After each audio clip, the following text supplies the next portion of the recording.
Voltage regulator আমরা 4 তারে লাগিয়ে 12 ভোল্ট করে দিয়েছি। তো এখন কিন্তু বাইকের সাউন্ড অনেক ভালো। আর এখানে যেভাবে আমরা থ্রোটল বানিয়ে দিয়েছি, এখানে কিন্তু খেয়াল রাখতে হবে থ্রোটলের মাপটা যদি কম বেশি হয় তাহলে কিন্তু পিক আপ কম বেশি হবে, স্টার্টে প্রবলেম হতে পারে। তো আমরা ব্যাটারি ছাড়াই স্টার্ট দিয়ে হরেন এবং লাইট জ্বালায় দেখাবো কত সুন্দর হয়েছে। তো ফাইনালি আমরা স্টার্ট দিয়েছি।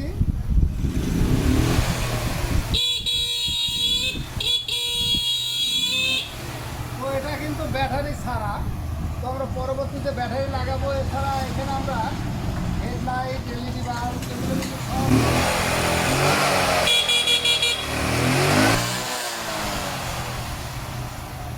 তো এখন কিন্তু একদম স্মুথ। ব্যাটারি লাগালে পরে অ্যাক্সেলেটার ছেড়ে দিলেও হেডলাইট ঠিক থাকবে, হরেন ঠিক থাকবে।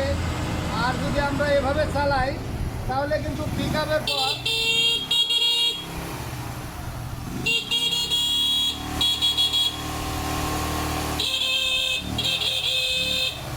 এটা কিন্তু পিক আপে কাজ করছে। আর যখন আমরা ব্যাটারি লাগিয়ে দেবো তখন কিন্তু ব্যাটারিও পূর্ণাঙ্গ চার্জ হবে এবং বাইকের সাউন্ডটাও কিন্তু সুন্দর আসছে। ধন্যবাদ সকলকে, ভালো থাকুন, সুস্থ থাকুন।